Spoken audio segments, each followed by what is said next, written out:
নমস্কার বন্ধুরা, কেমন আছেন আপনারা সবাই? আশা করি ভালো আছেন। আপনাদের সবাইকে লক্ষ্মীর সাধারণ গ্রামের রান্নাতে স্বাগত জানাই। আজকে আমি সন্ধ্যাবেলা টিফিনের জন্য একটা নাস্তা তৈরি করব। তো যে নাস্তাটা তৈরির জন্য যা যা কিছু লাগছে এখানে সব কিছু নিয়ে নিয়েছি। নাস্তাটা তৈরি হবে আটা আর আলু দিয়ে তৈরি হবে।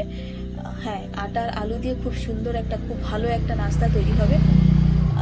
তো এখানে বাকি যা যা মশলা লাগছে, এখানে আদা নিয়েছি, কাঁচা লঙ্কা, আর এখানে আছে কারি পাতা, আর সাদা তেল, জিরে, লঙ্কা গুঁড়ো, হলুদ গুঁড়ো, এগুলো তো আছে। তো দেখতে থাকো কেমনভাবে আমি মানে আটা আলুর নাস্তাটা তৈরি করছি।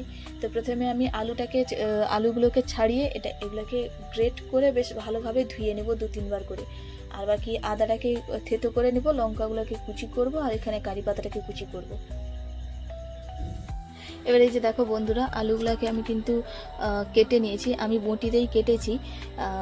তো এইভাবে পাতলা পাতলা একদম সরু সরুভাবে কেটে নিতে হবে আলুগুলোকে। তো যাদের ঘরে গ্রেটার আছে তো গ্রেটার দিয়েই তোমরা গ্রেট করতে পারো। আমি কিন্তু এখানে বঁটিতেই এইভাবে পাতলা পাতলা একদম সরু সরু করে কেটে নিয়েছি। কেটে বেশ ভালোভাবে ধুয়ে নিয়েছি, 3 থেকে 4 বার ধুয়ে নিয়েছি, ধুয়ে জল ঝরিয়ে নিয়েছি। আর এখানে আদাটাকে থেতো করে নিয়েছি, আর এখানে কারি পাতা কুচি করে নিয়েছি, লঙ্কা কুচি করে নিয়েছি। তো এবারে এটাকে আমি কড়াতে ভাজতে বসাবো। এবারে যে দেখো বন্ধুরা, কড়াটাকে কিন্তু আমি ওভেনের উপর বসিয়ে নিয়েছি। এবারে এই কড়াতে আমি সাদা তেল দেব।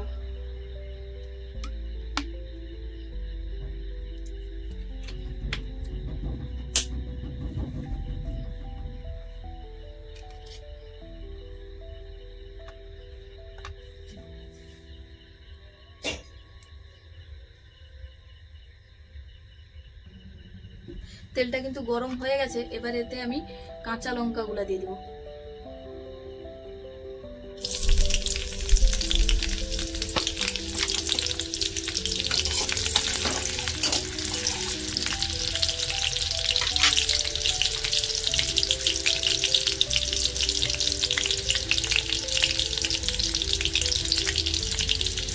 এবার এতে আমি আদা কুচিটা দিই।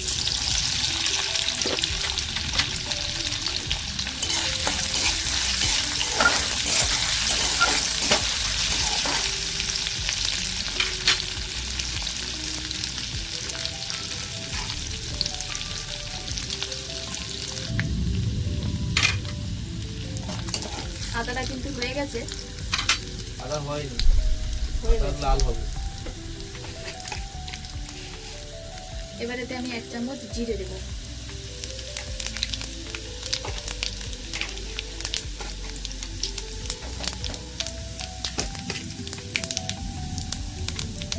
লঙ্কার গুঁড়ো,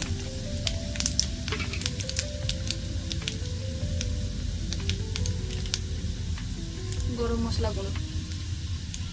এই সময় আঁচটা কিন্তু একদম হালকাই রাখতে হবে। এবার কারি পাতা,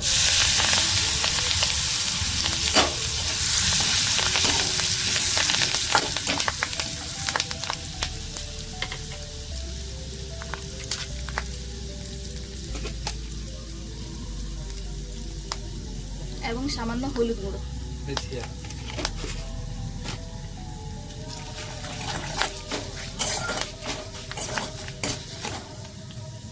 এখানে আমি সবকিছু দিয়ে দিয়েছি। এবার এতে আমি আলুগুলা দিয়ে দিব। এই সময় আঁচটা কিন্তু একদম হালকা রাখতে হবে।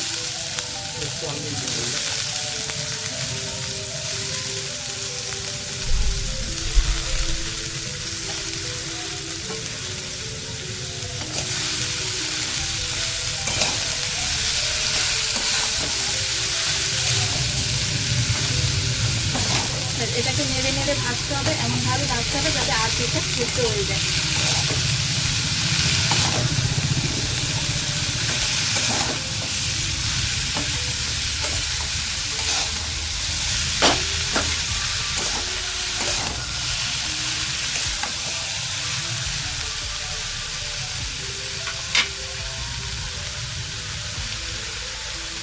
এটা আমি কিছুক্ষণ ঢাকনা দিয়ে দিব, তারপর আর ঢাকনা দেবো না।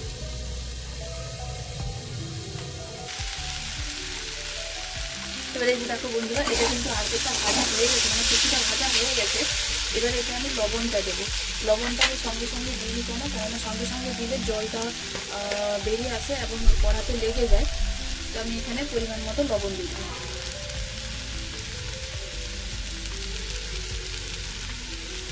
আমি এখানে একদম লবণ দিয়ে দিচ্ছি, আটা দেওয়ার সময় আর লবণ দিতে হবে না আমাকে।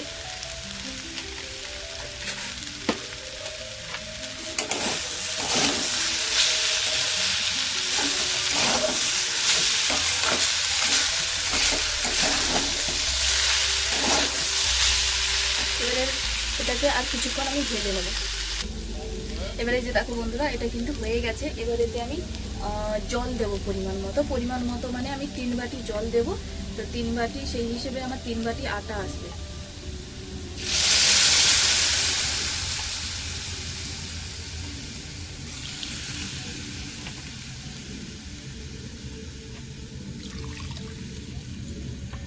আপনারা চাইলে কারি পাতার বদলে আপনারা ধনে পাতাও ব্যবহার করতে পারেন। আর আমিষ হলে, আমি এটা সম্পূর্ণ নিরামিষের উপরে তৈরি করছি, আপনারা চাইলে আমিষভাবেও তৈরি করতে পারেন। মানে সঙ্গে পেঁয়াজ, মানে রসুন পেঁয়াজ এগুলোও অ্যাড করতে পারেন। তো আমি এখানে সম্পূর্ণ নিরামিষের উপরে তৈরি করছি বলে আমি এখানে শুধু আদাটা দিয়েছি।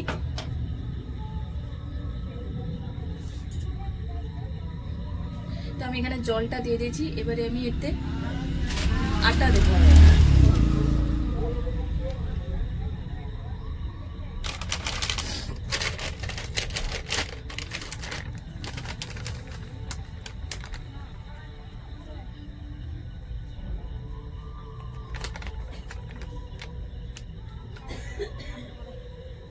দুই থেকে আড়াই বাটি মতো আমি এখানে আটা দিয়ে দিয়েছি।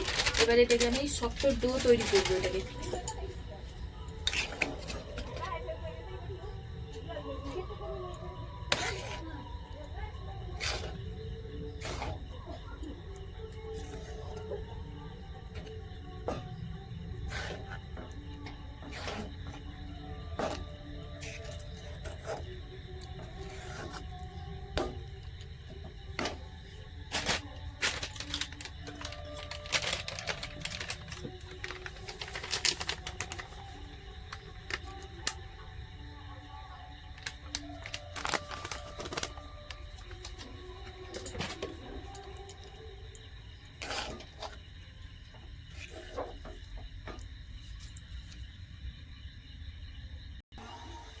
এবারে যে দেখো বন্ধুরা, আমি কিন্তু এখানে দেখতেই পাচ্ছ একটা ডো তৈরি করে নিয়েছি শক্ত। এবারে এটাকে নামিয়ে আমি ঠান্ডা করে নেব। এবার এই যে দেখো বন্ধুরা, আমি কিন্তু এটা গুলিয়ে নিয়েছি। আপনারা চাইলে এটাকে একদম ঠান্ডা করে গোল গোল আকারে করতে পারেন বা মানে ত্রিকোণ আকারে করতে পারেন, সেটা আপনাদের ইচ্ছে। আমি এইরকমই করে করব, যেরকম পেঁয়াজি ছাকাই পকোড়া সেরকমইভাবে করব। তো আমি এটা গুলিয়ে নিয়েছি। এবারে এগুলোকে আমি ছোট ছোট বলের মতো করব বা এইরকমই করে নেব। এই যে দেখো বন্ধুরা, আমি কিন্তু দু রকমের করে নিয়েছি, দেখতেই পাচ্ছ। একটা হচ্ছে এরকমই করে নিয়েছি, আর একটা হচ্ছে এরকমই গোল করে চাপটা করে নিয়েছি। তো তোমরা চাইলে মানে ত্রিকোণা করতে পারো বা গোল করতে পারো বা এরকম করতে পারো, এরকম করতে পারো, যেরকম খুশি করলে হবে। কিন্তু হ্যাঁ, হাতে একটু তেল লাগিয়ে এগুলাকে করবে। বা চাকতি বা বেলনা দিয়ে তোমরা ত্রিকোণ আকারেও করতে পারো বা চৌকো আকারেও করতে পারো। তো এটাকে আমি করে নিয়েছি, এরকম আমি সবগুলা করে নেব। এবারে যে দেখো বন্ধুরা, কড়াটাকে ওভেনের উপর বসিয়ে নিয়েছি। এবারে এতে আমি তেল দেব।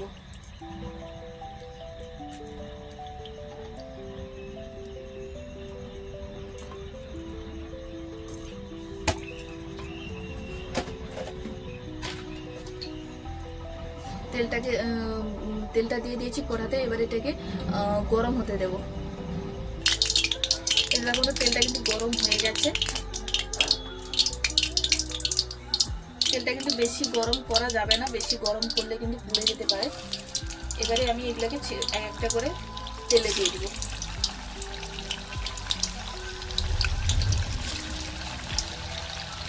এগুলো তেলে দিয়ে একদম হালকা আঁচে ভেজে নিতে হবে।